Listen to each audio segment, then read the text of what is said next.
Hello, everyone. I'm Maddox Brown with New England MMA News. I'm here with Jared St. Jean. How you doing, Jared? I'm doing great. Thank you for having me, Maddox. Pleasure to have you on again. We're gonna get into your upcoming fight. You're fighting Jojo Gonzalez at Combat FC 8 on September 13th for the Combat FC Lightweight Amateur title.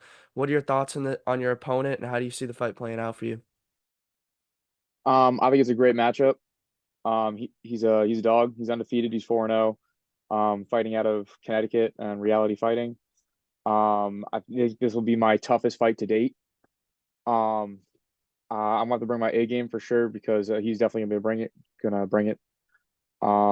I think he's probably gonna use his grappling to his advantage. He's a D1 or D2 wrestler. I've seen that in his last fight. He showcased that quite a bit.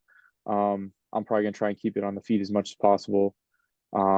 Pick my shots from the outside and try not to let him get to my feet. But if he does get to my legs, I'll be prepared to get back up. Do you see any weaknesses in Jojo's game? Um, Structurally, I feel like his height's a little bit of a disadvantage. Me having a little bit better kicks, I'll be able to find him, I think.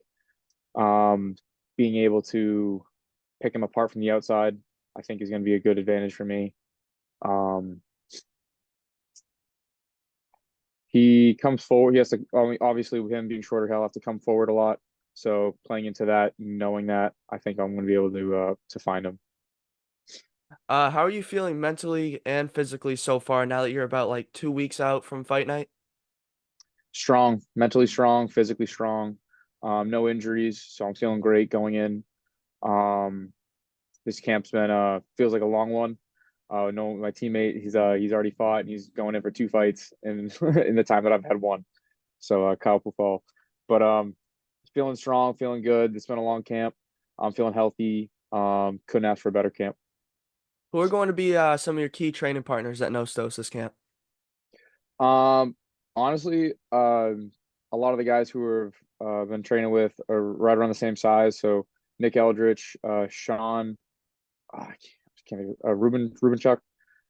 He's fighting next week as well. They have a lot of the same height, same style, wrestler heavy. They've been good bodies for me. Alex Bailing when he's been able to get in after his last fight. Um, Other than that, Brody McDougal, Kyle Pufal, um, a lot of the guys I've been really getting rounds with this camp. Those have probably been my key training partners. What do you think will be your keys to victory in this fight? Stand on the outside, really showcasing my feints, my my hands more than anything, making sure I find my shots, not overcommitting because then he'll take me down. I feel like being smart, playing on the outside, and picking them apart one by one. Do you think a win over JoJo, do you see yourself going up to the pro ranks, or do you think you defend that title?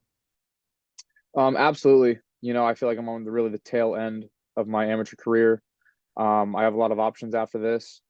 Um, Not really sure which direction I want to go just yet, but I that's it's going to be up in the air. But I feel like with a win over JoJo, it's definitely in the talks to definitely go to into the pro ranks. How do you think your past fights helped you prepare for this fight? Um, Wins and losses, I feel like having those losses have definitely helped propel me to where I needed to go. Knowing that there are people who were training harder than me at the time, knowing that I am s still a solid fighter, um, and knowing I don't have that quit. I'm not really one to give up and roll over, die essentially. I feel like those have helped propel me to who I want to be, who I want to become. And I feel like having those losses, coming off those losses, have helped me grow into the coming wins that I've had, the finishes that I've found, and staying mentally um, calm, collected, and knowing that I may be losing a round, and I know I have to rally back and push even further after coming off of like a losing round and going forward, if that makes sense. What should the fans at the Shriners Auditorium expect from you on September 13th? Masterclass, nothing but pure domination, playing smart, picking my shots, and nothing short of excellence from me. Do you have one final message to JoJo before you guys get locked in the cage together in September? Um, I'm looking forward to a banger fight, man. Um, I may not look like a tough guy on paper, but I am who you've seen on film, and I will be bringing it to you. So you better be ready. So for my last couple questions, we're gonna get into your background, how you got into the sport. Uh, so how did you get into the sport of MMA? What inspired you? Um, Not, I wasn't really, I suppose I wasn't really inspired. I started real young when I was 10. I think I was bullied on like a bus one time going home from school. I got put into a headlock. I think I came home crying. I think my parents put me into MMA when I was like 8, and I didn't really have an interest in it. So we did it for like a month, stopped, and then I asked my parents, I was like 10, and I was like, "Hey, why do we ever stop going to like MMA or whatever?" And they were like, "Okay, he's showing interest." And then I went back to and then I just never stopped. So I was training for like an hour or two a day as a kid all the way till I was an adult. I just never stopped training after that. And here I am today. So How did you find Nostos? Was there a story behind that, or did you just walk in? so I was actually training with Nate Grimard in Gorilla Crew Fitness at Jake's gym. Jake he told me, he's like, "Hey, spar this guy."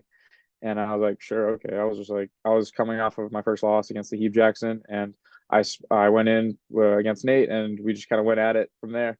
And afterwards he messaged me. He's like, "Hey, come down to Nostos on Saturdays for sparring." And I was like, "Hell yeah, dude!" So I went down there, and I swear I got my ass beat by all the fighters for like a month and a half, and it worked out real well because I was going there in the summertime. And then right around when school started, I was like, man, I'll just come here on my later days because I was usually there for my college classes pretty late. So I was like, I'll shoot over to Nostos. And I started staying there more and more. And I was like, man, these guys are killers. And in order for me to improve, I felt like it was important for me to make that switch to Nostos. And I switched officially like November of 2023. Do you think that was like one of the best decisions you've made so far in the sport? Absolutely. In order to, because I wasn't really getting hard pushes at my older gym.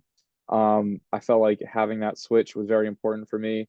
Because now I wasn't being pushed at as much, and now I'm nothing. It's nothing short of being pushed every day, every round, every grappling exchange with anybody. Not even fighters, just jujitsu matches, jujitsu rolls, getting my rolls in. There's a lot of great guys who roll for hobbyists, and they're all great. um, and it's always a lot of thinking and it's always a mental battle with trying to win in people who are just who are better grappling or better striking and trying to blend the two. So I'm always getting good work in no matter what facet or wherever they come from, my training partners. What do you think has been your most memorable moment of your career so far? Oh God. Um, man. Um, Probably my last win with the belt. It's a long time coming, probably in the NEF. Because I had a lot of doubts going into that camp. I had a bunch of injuries, my nose, my knee, my ribs, and I wasn't able to train for like 4 weeks of how I wanted to or how I was used to. So it was a lot of mitts, a lot of light work, a lot of me doing my own cardio, bike work. I had a lot of doubts going into that one, and then to come off with the heel hook win the way I did in the first round was pretty spectacular for me, and it just felt great. So, do you have any special shout outs to sponsors, supporters, and teammates before I let you go? Yeah, my sponsors, Mr. Q's Billiards, Gibbs Construction, Precision Crane, Riley Fierce Pierce, Olympia Builders, The Nest, No Stress MMA, Powell House Management, Cameron Chiropractic, Devin Richard, teammates, Kyle Pufal, Brody McDougal, Kyle Hill, David Burke, Ozzie Martin, Nick Eldridge, yeah, Alex Bailing, Jose Pereira, Nate Grimmard, Avery Poole, Brian Ferguson. I could go on and on, but these guys make me better every day. All the guys in the gym who train hard, all the jiu-jitsu guys I was telling you about, they all help me make me better. I couldn't do it without them. My coaches, forgot about my coaches. Ross Danner for wrestling, my striking coach, Nick Miles, Devin Powell, my head coach, and Carolyn Powell. We call her the gym mom. She does so much behind the scenes, helping out the fighters every day. So I couldn't be, she takes a lot off. making life easier for a lot of the fighters. So I thank all of them. All right, thank you for coming on. It was a pleasure to have you on, bro. Thank you, Maddox. It's always a pleasure.